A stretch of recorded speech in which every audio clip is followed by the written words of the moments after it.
नमस्कार, मैं हूं नेहा शर्मा। स्वागत है आपका कुंडली टीवी के मंथली राशिफल में, जिसमें हम आपको बताएंगे 2022 के फरवरी के राशिफल के बारे में। इसके लिए जानकारी देने के लिए हमारे साथ हैं नरेश कुमार जी। स्वागत है सर आपका। नमस्कार नेहा जी। नमस्कार कुंडली टीवी के सभी दर्शकों को मेरा नमस्कार। नेहा, फरवरी का महीना बड़ा इम्पोर्टेंट है। एक तो जी। बसंत पंचमी आ रही है, जब सारे जो है वो एक तरीके से जितने भी अशुभ कार्य अशुभ चीज़ें होती हैं वो सारी उस दिन नहीं मानी जाती। वो बड़ा शुभ दिन होता है। जी। 5 फरवरी को ही आ रही है पंचमी। तो जिन लोगों को कोई भी कार्य करना है, कुछ भी शुभ कार्य करना है, वो 5 फरवरी का दिन है जो आप कर सकते हैं। बस सिर्फ लगन निकलवा लीजिएगा, लगन आपको कौन सा सूटेबल बैठता है। 5 फरवरी के दिन कुछ भी किया जा सकता है, वो एक बहुत शुभ दिन है फरवरी के महीने में। जी। फरवरी के महीने में काफ़ी ग्रह गोचर भी हो रहे हैं, कुछ ग्रह उदय होंगे, कुछ अस्त होंगे, राशि का परिवर्तन होगा। नेहा, ये जो कुंडली लगी है, पहली बात तो ये है कि ये मेष लगन की लगी है। हम लगन और राशि के हिसाब से इसको कैलकुलेट करेंगे। जी। पर नरेश 13 जी, बात करने से पहले मैं आपसे गोचर के बारे में पूर्णतः जानकारी चाहूंगी कि कौन-कौन से ग्रह इस मंथ में गोचर करेंगे और हमें क्या-क्या फल देंगे। हाँ, 13 फरवरी को नेहा सूर्य का राशि परिवर्तन होगा। जी। सूर्य जो है वो राशि परिवर्तन करके मकर राशि में इस समय चल रहे हैं और ये कुंभ राशि में चले जाएंगे। उसके बाद शनि जो है वो अस्त स्थिति में चल रहे हैं। 22 फरवरी को शनि भी जो है वो उदय हो जाएंगे। जी। इसके बाद 24 फरवरी को गुरु जो है, गुरु क्योंकि बहुत इंपॉर्टेंट ग्रह है, कुंडली के 10 भावों के ऊपर असर पड़ता है इनका, तो वो अस्त हो जाएंगे 24 फरवरी को। जी। शुक्र की पोजीशन चेंज हो रही है, 26 फरवरी को शुक्र चेंज हो जाएंगे। हालांकि यह मंथ के लास्ट वीक में हो रहा है सारा कुछ, तो इसलिए बहुत ज़्यादा असर इस महीने के राशिफल पर नहीं आएगा। लेकिन चूँकि शनि जो है वो उदय होंगे, अस्त होंगे, गुरु, तो चीज़ें सारी कंसिडर करके चलेंगे। बाकी सारे ग्रह तो सेम रहेंगे। राहु जी। केतु का कोई परिवर्तन नहीं हो रहा है। सूर्य का राशि परिवर्तन होगा। मंगल एग्जल्टेड हो जाएंगे। मंगल अपनी उच्च राशि में आ जाएंगे। करीब 26 फरवरी को ही आ रहे हैं ये भी। तो ये सारे ग्रह मंगल, गुरु, शनि, सूर्य, ये चारों बड़े ग्रह जो हैं वो राशि परिवर्तन कर रहे हैं। बुध अस्त चल रहे थे, बुध उदय हुए हैं 30 जनवरी को ही। जी। तो बुध की पोजीशन में कोई जो है वो बदलाव नहीं होगा। चंद्रमा हर 2.5 दिन बाद राशि बदलते हैं, वो हम कंसिडर करेंगे राशिफल में। और राहु केतु का राशि परिवर्तन अभी नहीं हो रहा है, तो ये मोटे तौर पर जो गोचर है वो रहेगा फरवरी महीने के दौरान। इस सारे गोचर का, ग्रहों के अस्त होने का, उदय होने का, इसके ऊपर राशिफल के ऊपर फरवरी महीने के असर पड़ेगा। बात करते हैं पहली राशि मेष की। नरेश जी, मेष राशि के बारे में हम जानना चाहेंगे कि इनकी इनकम कैसी रहेगी फरवरी के महीने में। देखिए नेहा, ये मेष राशि का ही चार्ट है। जी। यदि किसी को ये लग रहा है कि ये चंद्रमा 10 राशि में पड़े हैं, तो ये पहली तारीख की ग्रहों की स्थिति है। लेकिन हम मेष राशि का ही चार्ट मान के चलेंगे तो देखिए, सबसे बड़ी बात जो है इसमें नेहा, लगन के मालिक मंगल 9वें भाव में। जी। 9वें घर जब मंगल आवे, 9 घरों का मंगल पावे। जी। और 7 ग्रह, 2 और 4 और ये 7 ग्रह सीधा 9, 10, 11, ये भाग्य का स्थान, ये कर्म का स्थान, ये आय का स्थान। तो जब सूर्य यहाँ पर होते हैं तो फुल डायरेक्शन स्ट्रेंथ में होते हैं। तो यहाँ पर सूर्य का आना एक तरीके से अच्छा है। 13 फरवरी तक सूर्य यहीं पर रहेंगे। इनकम के लिहाज से बहुत अच्छी स्थिति है। शनि चूंकि अपने घर में है, शनि कर्म के भी मालिक हैं, आय के भी मालिक हैं, शनि कर्म के कारक भी होते हैं, तो प्रोफेशन और इनकम दोनों के लिहाज से स्थिति बड़ी अच्छी है। कोई भी ग्रह 6, 8, 12 में नहीं आ रहा मेष राशि के लिए फरवरी के महीने में। तो 6, 8, 12 में ना आना अपने आप में बहुत बड़ी राहत है। दूसरी बात, आय स्थान का मालिक केंद्र में बैठा हुआ है। जी। और यहाँ पर सूर्य विराजमान है, यहाँ पर फुल डायरेक्शन स्ट्रेंथ में है। 13 फरवरी को यहाँ से निकल जाएंगे तो भी 11वें भाव में आएंगे, वो भी एक अच्छी स्थिति है। तो मोटे तौर पर मान के चल रहे हैं तो मेष राशि के लिए कर्म के लिहाज से और आय के लिहाज से ये स्थिति अच्छी है। जिन लोगों की प्रमोशन रुकी हुई है नेहा, उनकी प्रमोशन के भी चांसेस हैं, एलिवेशन मिल सकती है। यदि आप कार्यस्थल पर अच्छा काम कर रहे हैं तो आपका काम रिकॉग्नाइज किया जाएगा, आपको पहचान मिलेगी।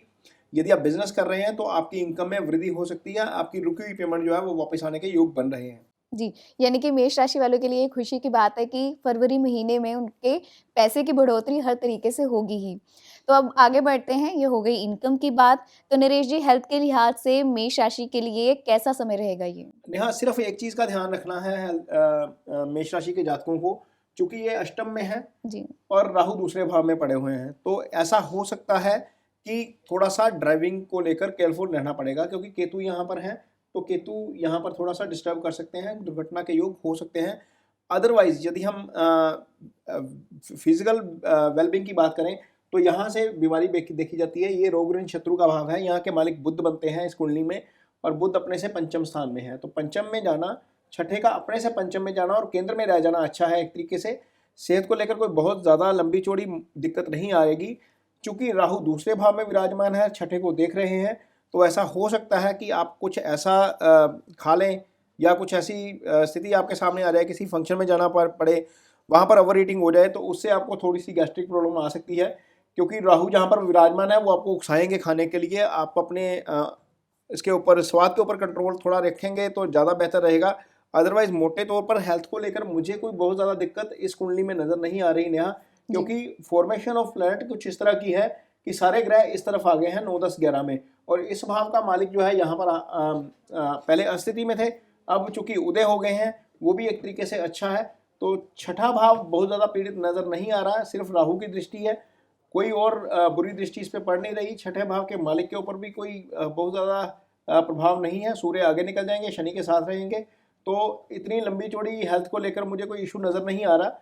हाँ, ड्राइविंग थोड़ा सा स्लो करें, जो लोग मशीन पे काम करते हैं वो मशीन को ऑपरेट करते वक्त थोड़ा सा सावधानी से काम लें, क्योंकि दुर्घटना के योग वहाँ यहाँ पर केतु के होने के कारण बने हुए हैं। हाँ, जिन लोगों को लग रहा है कि सर्जरी की नौबत आई हुई है किसी चीज़ में, कुछ लोगों को नेहा हो जाता है, स्टोन का प्रॉब्लम हो जाता है, जी। किडनी में कोई इशू हो जाता है, उन लोगों को सर्जरी का इशू यदि है, पेंडिंग है, तो वो यहाँ पर एक्टिवेट हो रहा है भाव, तो हो सकता है कि वो सर्जरी आपको इस महीने में करवानी पड़ जाए। जी, यानी कि नरेश जी कह सकते हैं कि यहाँ पर अगर हेल्थ के हिसाब से देखें तो बचाव ही सुरक्षा है। हाँ, बिल्कुल बचाव ही सुरक्षा है, खाने पीने का ध्यान रखिए और जी। अपना ड्राइविंग स्लो करिए बस। जी, तो अगर आगे बढ़ते हैं और आगे बढ़कर हम बात करेंगे मेष राशि के जातकों के रिलेशनशिप की, रिश्ते कैसे रहेंगे उनके? नेहा, यहाँ पर जहाँ तक रिश्तों की बात है, देखिए सबसे पहले मैरिट की बात करते हैं। यहाँ पर सप्तम के मालिक शुक्र बनते हैं, शुक्र इस भाव के मालिक भी हैं और शुक्र शादी के कारक ग्रह भी होते हैं, और शुक्र कहाँ पर आ गए हैं? भाग्यस्थान में। तो भाग्यस्थान में है तो ये स्थिति अच्छी है एक तरीके से। पहली बात तो ये सबसे शुभ स्थान होता है कुंडली का 9वां भाव, जी। यहाँ पर आ जाना अच्छा है, इसके ऊपर कोई भी बुरी दृष्टि नहीं है। गुरु की दृष्टि जरूर सप्तम पर पड़ रही है, तो यदि किसी की अंडरस्टैंडिंग नहीं चल रही थी, मैरिड लाइफ में कोई कंफ्लिक्ट आ रहा था, तो गुरु के प्रभाव से, गुरु क्योंकि सप्तम को देख रहे हैं, तो स्थिति एक तरीके से बहुत अच्छी हो गई है रिलेशनशिप के लिहाज से। शुक्र भी 9वें भाव में बैठे हैं, ऐसा हो सकता है कि कपल्स को आपसी जो है वो समय जो बिताने का जो है ज़्यादा मौका मिले, आपस में ट्रैवल कर सकते हैं कपल्स। और एक चीज़ नेहा यह है कि शुक्र क्योंकि गुरु की राशि में है, तो ऐसा जब गुरु की राशि में आ जाते हैं तो थोड़ा सा वाइजली काम लेते हैं कपल्स, तो ये स्थिति एक तरीके से अच्छी है।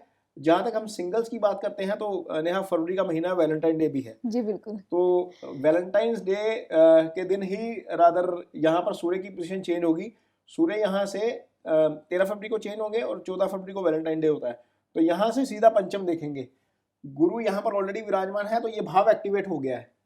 जब एक किसी भाव के ऊपर किसी एक मेलाफिक और एक बेनाफिक प्लैनेट की दृष्टि पड़ती है तो वो भाव एक्टिवेट हो जाता है।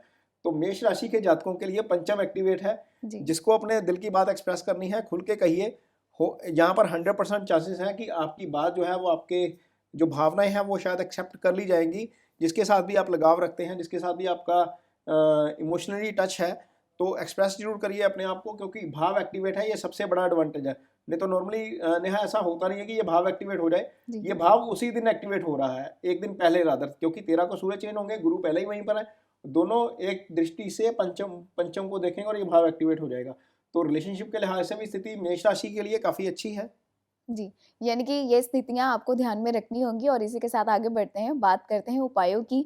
तो नरेश जी मेष राशि के जातक क्या उपाय कर सकते हैं? यहाँ सबसे बड़ा उपाय है सावधानी। जी। जैसा पहले भी बताया है, क्योंकि मेष राशि के जातक, इनकी कुंडली में लगन का मालिक जो है वो मंगल होता है, राशि का स्वामी मंगल होता है, यहाँ पर अष्टम का स्वामी भी मंगल है। और मंगल जब अच्छा है कुंडली में, यदि आपकी कुंडली में, तो आप ड्राइविंग बहुत रैश करते हैं। ये मंगल की एक फितरत होती है कि वो परवाह नहीं करता, मीन वो कर्जस होता है, पूरा हौसले वाला होता है। तो हौसले में, जोश में होश नहीं खोना, सावधानी जरूर रखनी है। ये सबसे अच्छा उपाय है मंगल वालों के लिए, जिनकी कुंडली में लगन का स्वामी मंगल है, चाहे वो मेष है, चाहे वो आपकी वृश्चिक है। दूसरी चीज़ जो इनको करनी चाहिए वो ये करनी चाहिए कि चांदी धारण करेंगे तो थोड़ा सा ज़्यादा अच्छा रहेगा इनके लिए, क्योंकि जी। चांदी इनकी कुंडली में चौथे स्थान का मालिक जो है वो चंद्रमा बनता है। चौथा स्थान सुख स्थान है, चौथा स्थान माँ का भाव है, पीस ऑफ माइंड का भाव है। यदि गुस्सा ज़्यादा आता है तो चांदी पहनेंगे तो चीज़ें ठीक रहेंगी आपके लिए। इससे आप थोड़ा कूल रहेंगे और गुस्से से होने वाले नुकसान से आप बच सकते हैं। मंथली राशिफल में आपने जाना मेष राशि का हाल। अगले एपिसोड में हम बात करेंगे अगली राशि वृष की। जुड़े रहें हमारे साथ। धन्यवाद। नमस्कार।